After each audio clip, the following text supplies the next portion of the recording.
Вот здесь кто-то из вас скажет, что мы не правы, сразу кинув парня под танк. Но вопрос, кто здесь танк, гораздо сложнее, чем вы можете предположить. Так как он занимается пауэрлифтингом, у него будет сильное боковое движение, потому что, наверное, жим лежа сильный. Потом поднимает на бицепс, значит бицепс будет тоже сильный, бицепс лучевая. Ну, конечно, наверное, будет отставать кисть, хотя и то он сейчас начал вроде там заниматься, делать какую-то специализацию, поэтому, ну, наверное, все равно, да, будет слабое место это кисть, а сильные места бок и бицепс. Интересно? Ну, самому, да, так интригующе немножечко волнуюсь даже. Знаю, что очень физически сильный спортсмен в плане, скажем так, своих силовых. Вот, тоже давно уже слежу, еще, наверное, когда лифтингом занимался, видел результаты, ну, как бы результаты блока, бицепса и так далее. Вот, то есть знаю, что очень сильный парень. Низами, сказать, что Сергей сильный, значит не сказать ничего. Чего только стоит его победа над Виталием Лалитиным. И мы уже не говорим про его невероятные силовые. 110 килограммов на бицепс как пустую. Хоть сидя, хоть стоя.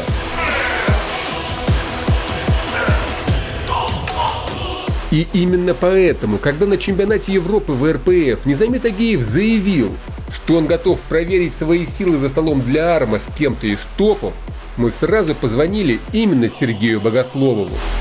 Хочешь испытаний, Низами? Получи их сполна.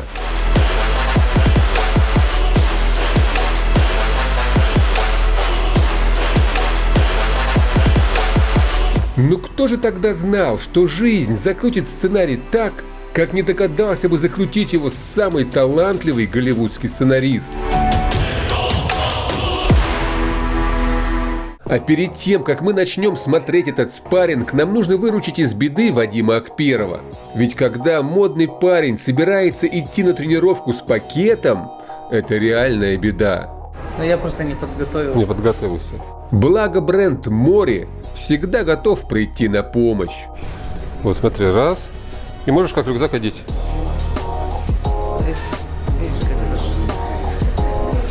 Выбрать себе такой же модный и удобный рюкзак, как у Вадима, вы можете по ссылке в описании к этому видео.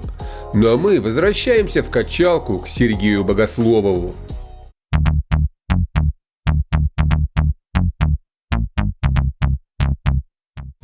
Я обычно так рандомно никогда не прихожу.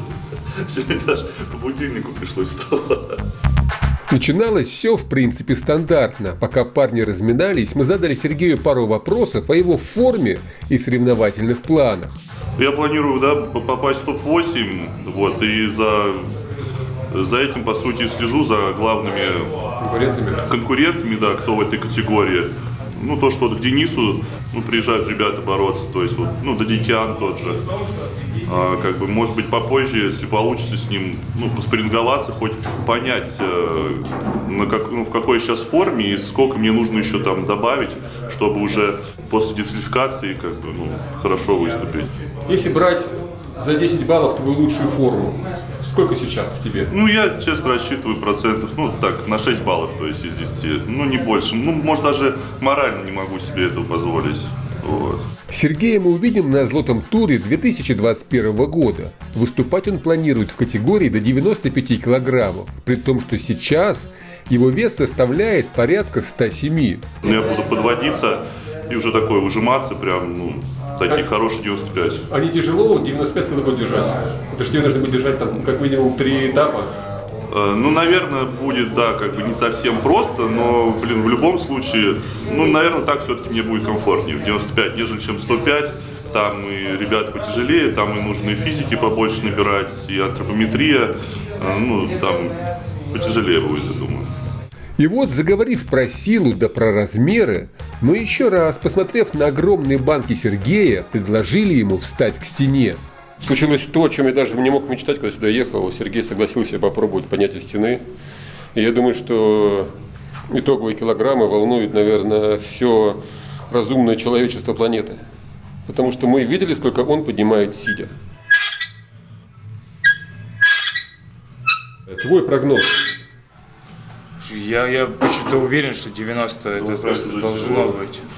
Ну как, 25 тяжело, 25 всегда тяжело. 25 всегда тяжело. У нас же другая система. Мы же чем больше вешаем, тем легче работается. Ну это какой-то, это же какой-то предел, по-моему. Что ты начинаешь Я наговаривать? сейчас 5 килограмм, это все уже. Это сколько? 65. Да наговаривай на себя. Наговаривай на себя. Мне кажется, да.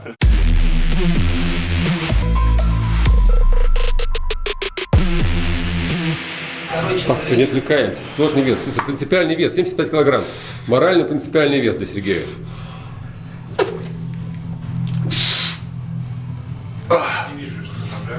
Десятку Нет, ну, чуть-чуть. Ну я десятку увидел точно. Десятку я увидел. тоже увидел. Ну, мы увидели сразу десяточку. Низами, ты как? Десяточка, то есть 80 это сейчас взлетит. Ага. Я думаю, что Ну, надо точно, вешать да, сразу да, 85. На штанге 85 килограммов. 85. Это на 10 килограммов больше, чем предполагаемый мировой рекорд Сергея. Он уже пошел на all time.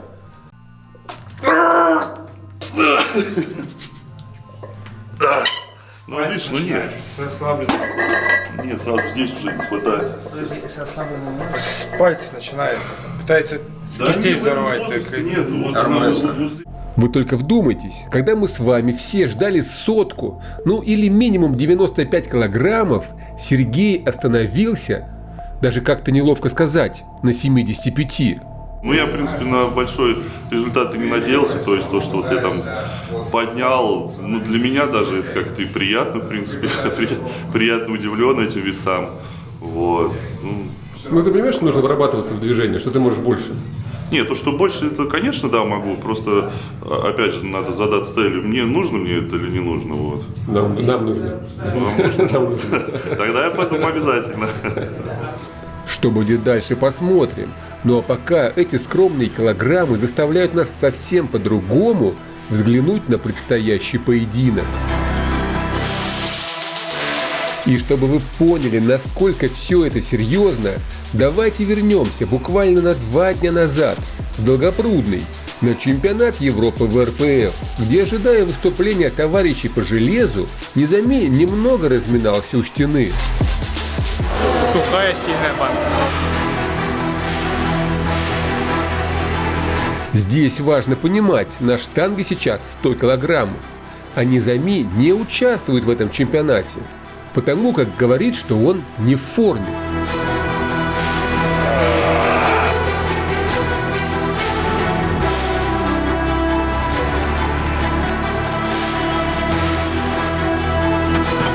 Итак, против парня, который в легкую затаскивает у стены 100, выходит рукоборец, который смог справиться лишь с 75-килограммовой штангой. Так себе расклад сил. И поверьте, мы пробовали и 80, не зашли. Кажется, тебе вот в голове что-то вот, в голове какой-то Может, просто сам, да, чуть-чуть. Не Он особо. сильно не готов. Да. Лене Да, надо ему прям- пару тренировок вот так провести, он немножко как бы почувствует это движение, и уже он будет прогрессировать. Ну что же, опыт и техника сегодня однозначно за Сергеем. А вот сила, похоже, за Низами. Ну что, давайте посмотрим, что покажет спарринг.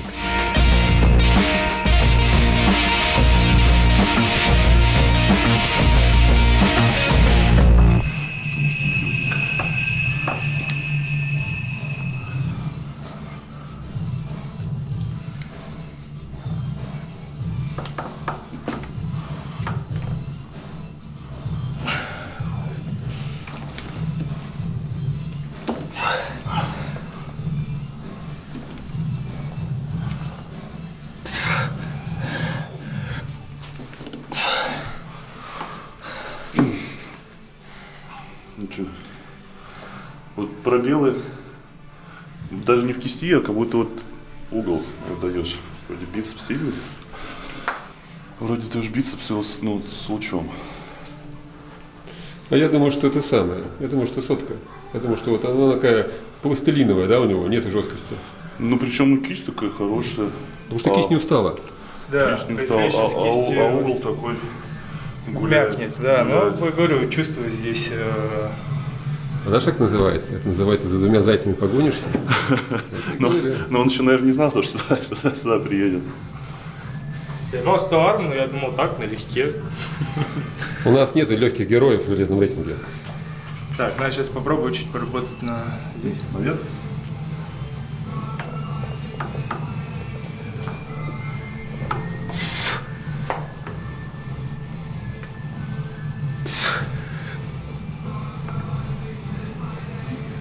Вадим? Ну, Чуть-чуть. жестко. А? Ну, жесткий. Если бы вот не раскачки, я бы так медленно, может быть, даже не вытянул. Дадим парню шанс, да? Ну, Ну, на какое место поставим его? На 7-е, в топ-8. Блин, ну так объективно. Ну, годик-полтора, наверное, еще надо. Да. Я говорю, Годик-полтора. сейчас бы, серьезно, я подводился. Сейчас Техника бы чуть-чуть плюс-минус-то какая-то уже все-таки получше вырисовывается. показал бы результат, чуть-чуть бы получше. Не оправдываем Низами, но хотелось бы хоть раз увидеть его за столом со свежими руками. 95.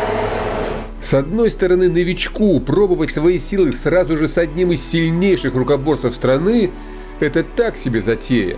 Но если ты сам метишь в чемпионы, да еще вдобавок ко всему хочешь послать яркий месседж возможному звездному сопернику, а это желание порой придает тебе дополнительные силы.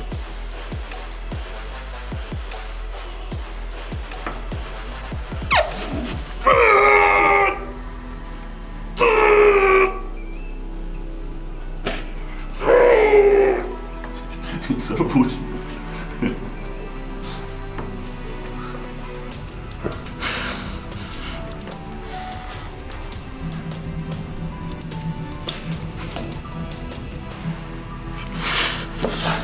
Я не сорвался. Видно было, что он смеется, да? Нам кажется, что это уже завязка для интриги. Все-таки может Низами зацепить. Или пока еще нет. Larry, send me location. Come on. Ну, Низами сильный, да, в любом случае, конечно, все равно он пока, можно сказать, не армрестлер, то есть, чтобы такую ему оптимальную форму набрать до всего веса, мы говорим, года полтора ему, наверное, придется потратить. Вот. Но база есть. Да, база есть, конечно, то есть, такие нужны технические аспекты, где-то сустав-связочный аппарат укрепить. Сергей прав. Силы в руках у Низами очень много. Но чтобы с успехом использовать ее за столом для армрестлинга против топовых рукоборцев, а Сергей он топ, Низами нужно еще много и много работать. Хотя кто знает, вот если бы Низами не поднимал эту дурацкую сотню за 2 дня до спарринга, возможно, результат был бы другим. Хороший кисть, да, Иван? Да, хорошие пальцы. Что ты знаешь? Мне нельзя сейчас. Ты знаешь, что удивительно, пальцы хорошие. Потому что обычно, ты же знаешь, первые плывут пальцы. У него нет, вообще не плывут. Хороший. Вот на этой интригующей нотке мы и закончим наш сегодняшний выпуск. И не забудьте, лайк и репост обязательно. Низами, а вы останьтесь. Для вас у нас есть короткое, но важное сообщение. Низами. Чемпионат Европы ты пропустил, хотя за кулисами показал довольно достойный результат. За столом ты борешься со всеми чемпионами железного спорта, а со мной отказываешься. Поэтому Низами, приезжай. Я обещаю, я буду бороться в полсилы.